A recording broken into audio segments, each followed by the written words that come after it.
Hey guys, welcome back. It's me, Sal Mahajan, and in today's video, we are going to have an overview related to EC2. So we did discuss previously what is EC2. It's a virtual machine in the cloud. So now we're going to really actually go ahead and create a basic virtual machine in the cloud.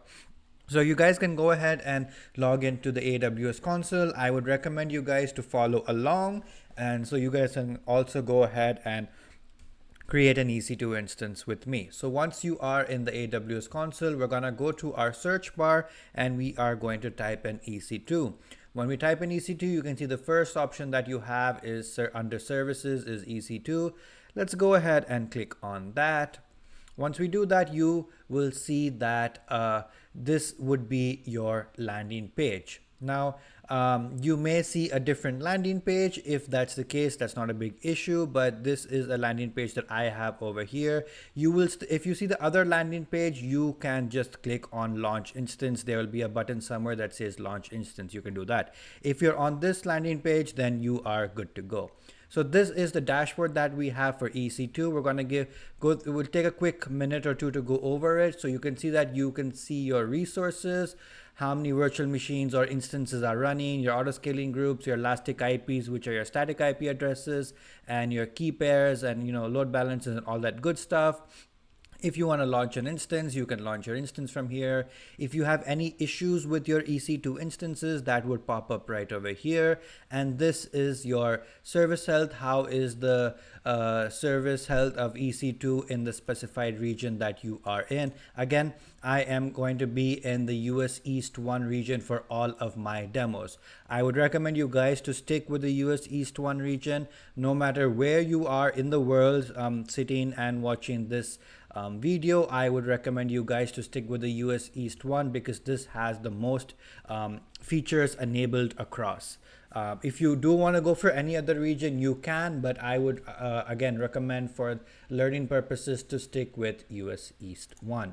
And then you can see your different zones, migrate a server and all that good stuff. So our really main focus is going to be creating an EC2 instance. So we're going to go ahead and click on the button that says launch instance. It will open up our launch an instance page from where we can launch our instance. We're going to provide a name to our EC2 instance that let's go ahead with a very simple name, my web server. We're going to scroll down. It's going to ask us what is our AMI. So that is your Amazon machine image. What type of OS would you need? Any pre-configured softwares and stuff like that. As you can see over here, it provides us a quick start. So you have Amazon Linux, Mac OS, Ubuntu, Windows, Red Hat, Debian, and much, much more. Again, you can also go ahead and search if there are any other images that you want to go with. For this example, we are going to stick with Amazon Linux because I would like this to be, we're going to stick with the free tier options and versions so that you guys are not charged with it. So you can see over here, once we select that we want Amazon Linux, it will ask us what is the exact image do you want? Do you want the basic Amazon image, or do you want something that is with deep learning or something else? I'm going to go ahead and choose the option that is Amazon Linux 2023 kernel 6.1 AMI, that is free tier eligible. Now you can also go with the 6.12 because that is free tier eligible too. I want this to be free, that's why I am going to select the free tier eligible, and normally by default that is going to be selected for you.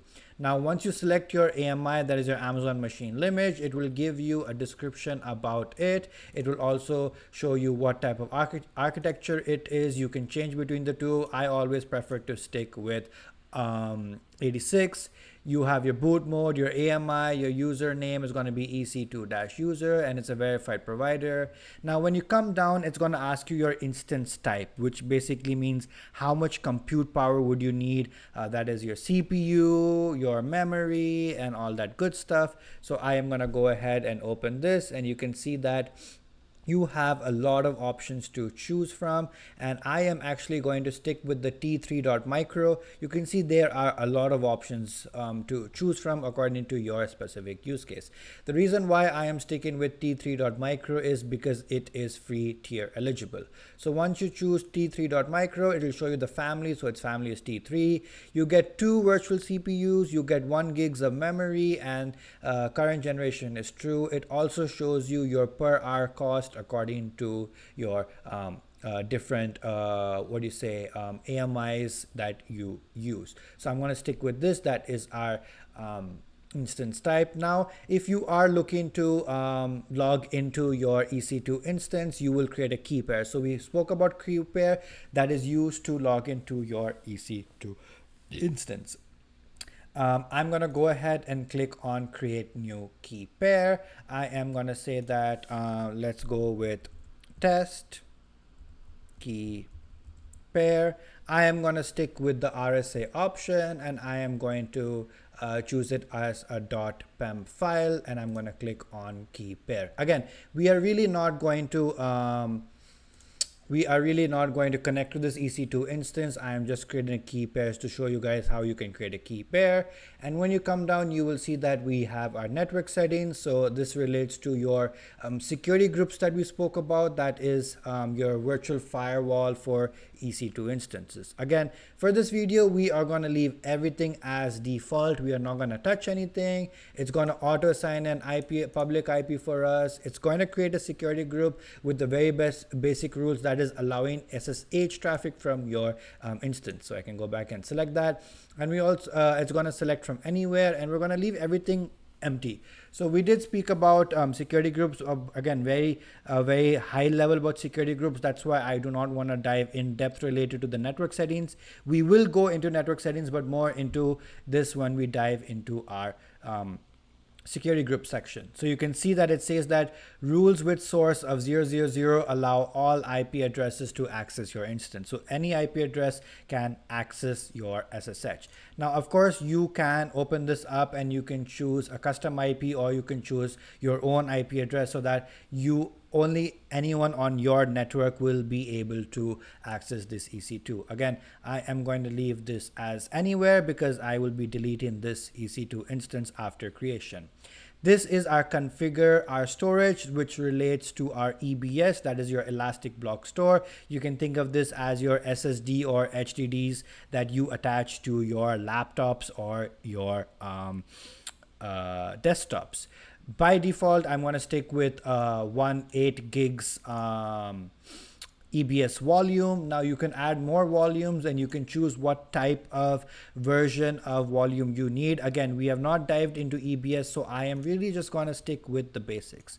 You can go into advanced details, and you can join a directory. This is really more for logging in to the instance. So you have your Active Directory, you can have instance profiles, and you have much more. You have instance auto recovery. Do you want the instance to be recovered? How should the shutdown behavior be? That is, you want to stop it. And you can really choose a lot of different options that we have over here. Again, really, I'm just sticking to the basics so that you guys can see. And this is our user data section, what we spoke about in our overview, where you can provide custom scripts that run one time when the EC2 is launched. So you can install software, servers, or anything as that. Now, finally, coming to the right side, you can decide how many EC2 instances you want to deploy. Again, as we are sticking with an example, one instance is more than enough for us. And you can see over here, it will show you an eye icon and an information icon speaking about the free tier. So in your first year opening an AWS account, you get 750 hours per month of the T2 Micro free, or T3 Micro where T2 Micro isn't available. So if you guys just created an AWS account, you do not need to worry. You will not be charged when you create this EC2 instance. Let's go ahead and click on launch instance, and hopefully everything is correct. We filled out everything correctly. There you go. Our instance has been launched. You can expand the section that says launch log, and you can look into the logs. If anything has failed, it will pop up over here what has failed, but looks like everything has succeeded. You can see that we have an instance ID over here. You can go ahead and click on that. And you can see that it opens up a new tab, and now this is our instance ID. Again, so you now have a virtual machine created in the cloud, or you can think a virtual laptop created in the cloud. And this was your very first service that we created, and we're going to create more services and dive even depth into EC2. So let's have a quick overview related to the summary of your instance. You can see your instance ID. You're able to view its public IP address, its private IP address. If it is an IPv6 enabled, you'll be able to see IPv6 address too. You can see the state of your instance. So right now our EC2 instance is running, so that's why it says running. You have your public DNS, you have your host name type, your private IP DNS, your answer private resource DNS name, your instance type. So we chose t3.micro because it is free tier eligible. This is your elastic IP address. Again, we spoke about this. Elastic IP relates to a static IP address. Again, we did not assign any static IP to this instance. That's why it is empty. Then you have your auto assigned IP address over here, which is your public IP. Then you have your VPC ID. You have your compute optimizer finder. We will be diving more into this when we dive into our pricing section. If any IAM role was attached to your instance, it will pop up over here. So you can see it basically gives you a good summary related to your EC2 instance. If you scroll down, you get more in-depth details about your instance. So what time was it launched, your AMI details, where is it location, all that you see over here relates to the advanced settings that we have. Then we have multiple more tabs that we can look into. You have your status and alarms in case any issues pop up with your EC2 instance, it will pop up over here. You have your monitoring, which will show you your CPU utilization, your network related logs, your memory and everything like that. Just as simple as your laptop where you go to Task Manager to view all of that. It's pretty much the same. Then you have security. This relates to your security groups. So you can set inbound rules, you can set outbound rules. Again, we will really talk more about this in the security group section. Again, you have networking for your EC2 instance. Again, just that there is a networking tab. We will go over it.